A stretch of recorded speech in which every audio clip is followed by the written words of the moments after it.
নমস্কার। আজকের আলোচনার কেন্দ্রে রয়েছেন রাধারানী, মানে বৈষ্ণব ধর্মে শ্রীকৃষ্ণের পাশে যার নামটা যাকে বলে একেবারে অবিচ্ছেদ্যভাবে জড়িয়ে আছে। হ্যাঁ, একদম। আমরা কিছু লেখা মানে রাধারানী কৃষ্ণ প্রেমের সারমর্ম এই ধরনের কিছু লেখার সাহায্য নিয়ে একটু বোঝার চেষ্টা করব আজ। ঠিক। জানার চেষ্টা করব যে উনি কে আর কেনই বা প্রেম ও ভক্তির এমন মূর্ত প্রতীক হিসেবে তাকে দেখা হয়। একটা প্রশ্ন কিন্তু মনে আসে, মানে ভাগবত বা মহাভারতের মতো খুব প্রাচীন গ্রন্থগুলোতে তো তার তেমন উল্লেখ নেই। হ্যাঁ, এটা ঠিক। তাহলে তিনি কিভাবে বৈষ্ণব ভাবনার মানে এতটা কেন্দ্রবিন্দু হয়ে উঠলেন? চলুন এটা নিয়ে একটু কথা বলা যাক। হ্যাঁ, খুব ইন্টারেস্টিং পয়েন্ট এটা। দেখুন, রাধার যে চরিত্রটা সেটা কিন্তু সময়ের সাথে সাথে মানে ধীরে ধীরে বিকশিত হয়েছে। আচ্ছা। একেবারে শুরুর দিকে যে কৃষ্ণকেন্দ্রিক আখ্যান, সেখানে কিন্তু তার উপস্থিতি সেভাবে প্রকট নয়। কিন্তু পরে, বিশেষ করে ধরুন জয়দেবের গীত গোবিন্দ বা মধ্যযুগের যে পদাবলী সাহিত্য, সেখানে রাধা আর শুধু কৃষ্ণের সঙ্গিনী নন, তিনি হয়ে উঠলেন কৃষ্ণের লাদিনী শক্তি।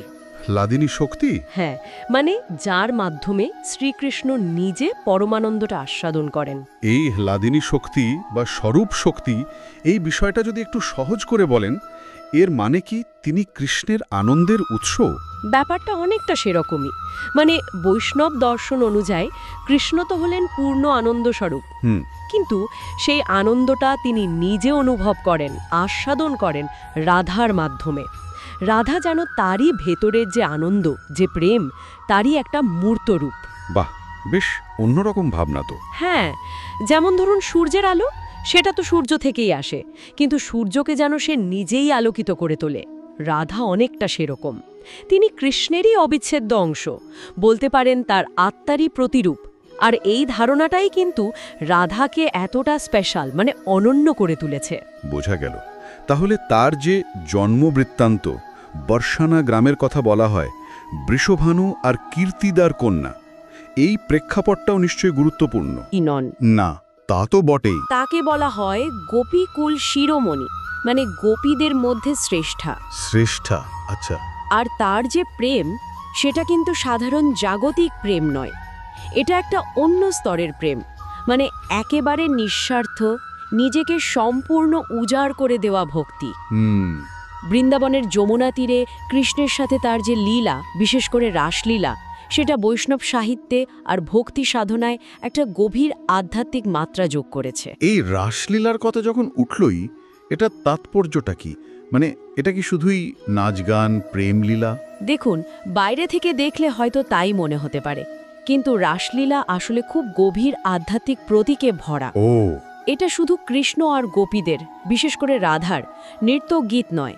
এটাকে দেখা হয় জীবাত্মার সাথে পরমাত্মার মিলনের যে আকুলতা, যে আকাঙ্ক্ষা, আর তার থেকে পাওয়া যে পরমানন্দ, তারই প্রতীক হিসেবে।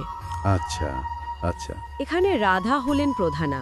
তিনি যেন সমস্ত জীবাত্মার প্রতিনিধি হয়ে পরম সত্তা কৃষ্ণের দিকে তীব্রভাবে আকৃষ্ট হচ্ছেন। এই লীলার মধ্যে দিয়ে ভক্তিরসের চরম প্রকাশ ঘটে, মানে ভক্তির সর্বোচ্চ স্তরটা ফুটে ওঠে। আর গৌড়ীয় বৈষ্ণব ধর্মে, মানে চৈতন্য মহাপ্রভুর অনুসারীদের মধ্যে, সেখানে তো রাধার স্থান আরও উঁচুতে, তাই না? একদম। গৌড়ীয় বৈষ্ণব ধর্মে রাধার স্থান বলতে গেলে সর্বোচ্চ। এর কারণটা কি?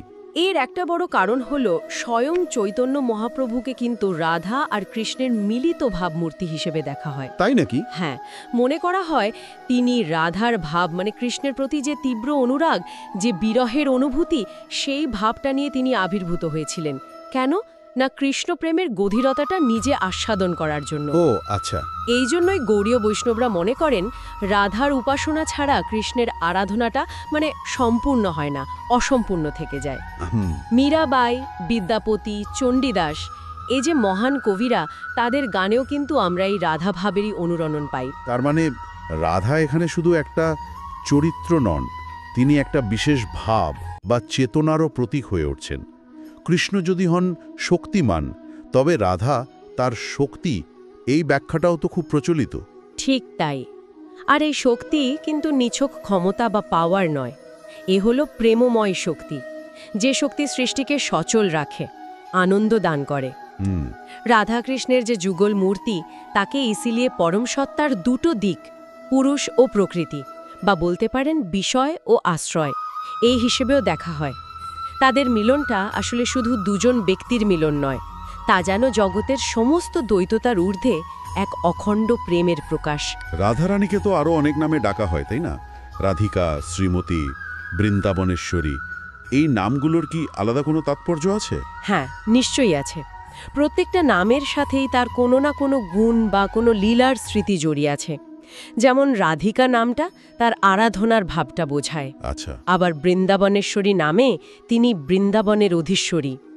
এই নামগুলো আর বর্ষানা বা বৃন্দাবনের মন্দিরগুলো, এগুলো আজও তার স্মৃতি, তার মহিমাকে ধরে রেখেছে। সব মিলিয়ে দেখলে এটা স্পষ্ট যে রাধারানী শুধু একজন পৌরাণিক চরিত্র নন, তিনি যেন শুদ্ধ প্রেম, নিঃস্বার্থ ভক্তি আর আধ্যাত্মিক সৌন্দর্যের এক জীবন্ত দর্শন।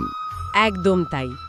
তার কাহিনী, তার নাম, তার প্রতি যে ভক্তি, এগুলো আজও লক্ষ লক্ষ মানুষকে আধ্যাত্মিক পথে চলতে সাহায্য করে, তাদের মনে আনন্দ দেয়, প্রেরণা যোগায়। তার মাধ্যমে প্রেম আর ভক্তির একটা অন্য দিগন্ত খুলে যায়, যা সাধারণ জাগতিক সম্পর্কের অনেক ঊর্ধ্বে। এই আলোচনাটা শেষ করার আগে একটা ভাবনা মনে আসছে। রাধাকৃষ্ণের এই যে দিব্য প্রেম, যাকে আমরা আধ্যাত্মিক বলছি, একেবারে অন্য স্তরের বলছি, হ্যাঁ, তার সাথে আমাদের নিজেদের জীবনে যে ভালোবাসা বা ভক্তির নানান অভিজ্ঞতা হয়, সেগুলোর সম্পর্কটা ঠিক কোথায়? কোথায় মিল আর কোথায় বা অমিল? এটা নিয়ে হয়তো একটু ভাবা যেতে পারে, তাই না?